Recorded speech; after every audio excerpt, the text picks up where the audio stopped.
تراوی 20 رکعت ایک امام کے پیچھے اب جو باقاعدہ ہو رہی ہے یہ بدعت حسنہ ہے۔ زمانہ رسول میں ایسا نہیں ہوتا تھا، زمانہ صدیق اکبر رضی اللہ تعالی عنہ میں ایسا نہیں ہوا تھا، یہ دور عمر فاروق رضی اللہ تعالی عنہ میں ہوا، اور نبی کریم نے ارشاد فرما ہی دیا کہ میرے صحابہ ستاروں کی مانند ہیں، تم جس کی اتباع کرو گے ہدایت پا جاؤ گے۔ تو آپ نے ان سب کو جمع کیا، پھر یہ فرمایا اچھا اب عمر فاروق رضی اللہ تعالی عنہ آئے ہیں، جماعت قائم ہے، اس کا مطلب ہے آپ خود جماعت میں نہیں کھڑے ہوئے۔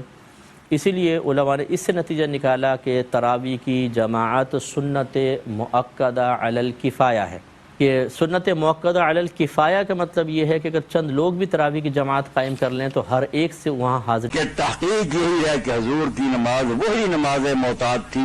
11 رکعت تہجد کی جو ہمیشہ آپ پڑھتے تھے، اس کے علاوہ کوئی آپ نے نہیں پڑھا، حالانکہ وہاں صاف آتا ہے کہ حضور کو خبر بھی نہیں تھی کہ میرے ساتھ کوئی پڑھ رہا ہے نہیں۔ آپ کو تو تیسرے دن پتا چلا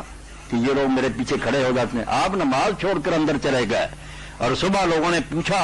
کہ اللہ کے رسول آپ کو پتہ چل گیا تھا ہمارا، یہ لفظ ہے حدیث کے، آپ نے فرمایا پتہ چلا تو میں چھوڑ کر اندر چلا گیا۔ فرض نمازوں کے علاوہ آپ دوسری نمازیں اپنے گھروں میں پڑھو، مکمل نہیں بات کرتے، روک دیا کہ فرضوں کے علاوہ اپنے گھروں میں نفل پڑھا کر۔ آپ نہیں شامل ہوتے تھے، نہ حضرت علی ہوئے نہ عثمان ہوئے، کبھی اس نماز میں شامل نہیں ہو، اور اعلان بھی فرمایا کہ اس سے بہتر ہے کہ آخری حصے رات میں پڑھی۔ حضرت عمر صاحب ہی فرمایا کہ اصل وقت تو وہ ہے، مگر اگر تم پڑھ یہ نماز تراویح بجماعت پڑھنے کا حکم ہے تو اس کے متعلق یہ گزارش ہے کہ رسول خدا صلی اللہ علیہ وآلہ وسلم اور ائمہ طاہرین علیہ السلام کے زمانے میں کسی طور پر بھی بجماعت نماز نوافلہ نہیں پڑھی جاتی تھی، کوئی ثابت نہیں کر سکتا، بلکہ حضرت ابو بکر کے دور میں بھی یہ نہیں پڑھی جاتی تھی۔ جو روایت یاد پیش کی جاتی ہے مسند امام زید، تو وہ کوئی روایت ایسی نہیں ہے، اور زیدی جو ہیں وہ شیعہ نہیں ہے، وہ شیعہ اثنا عشری نہیں ہے،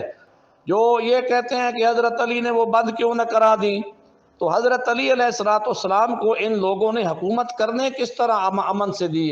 حضرت علی علیہ السلام تو بہت چیزیں جو ہے وہ ختم کرنا چاہتے تھے، حضرت چاہتے تھے، بلکہ حضرت نے فرمایا کہ میں اس کا قائل نہیں ہوں، آپ نے اپنے گھروں میں پڑھو۔ لوگ جو ہیں وہ انہوں نے احتجاج کیا کہ یہ دیکھو یہ سنت عمر ختم کی جا رہی ہے، حضرت نے فرمایا میرا کام تھا بتا دینا،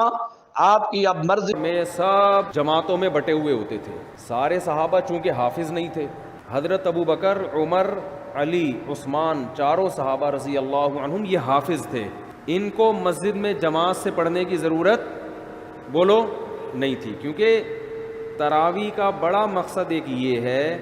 کہ جس کو قرآن یاد نہیں ہے وہ حافظ کے پیچھے قرآن سن کر اپنے قرآن کا دور مکمل کر لے۔ حضرت عمر یہ نماز گھر میں پڑھا کرتے تھے، اور علماء کہتے ہیں کہ جس کو قرآن یاد ہو اس کے لیے خود سے تراویح پڑھانا یہ کسی کے پیچھے پڑھنے سے بہتر ہے۔ اور بعد کے خلفائے راشدین نے حضرت عمر کے اس کارنامے کو بہت سراہا۔ حضرت علی رضی اللہ تعالی عنہ ایک دفعہ مسجد نبوی میں نکلے رمضان میں، دیکھا ایک امام کے پیچھے لوگ تراویح پڑھ رہے ہیں، فرمایا اللہ عمر کی قبر کو نور سے بھر دے او کما قال، کہ اس نے ہماری مسجدوں کو رونق بخشی۔ مولا علی جیسے حکومت پر آئے، رمضان کا مہینہ شروع ہوا، مسلمانوں نے تراویح شروع کر دی، علی مسجد میں گئے، صفیں لگی ہوئی ہیں، دعوت علی کو بھی دی آپ بھی آئیے جماعت کروائیے،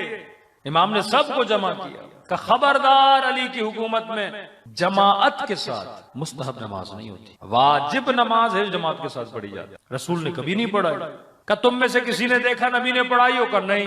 لیکن ہم نے یہ دیکھا تھا نبی مسجد میں آتے تھے، اتنی رکعت نماز پڑھتے تھے، اتنا قرآن پڑھتے تھے کہ وہ پڑھو، علی منع نہیں کرتا، مولا نے قدغن کر دیا کہ کوئی نہیں پڑھے گا۔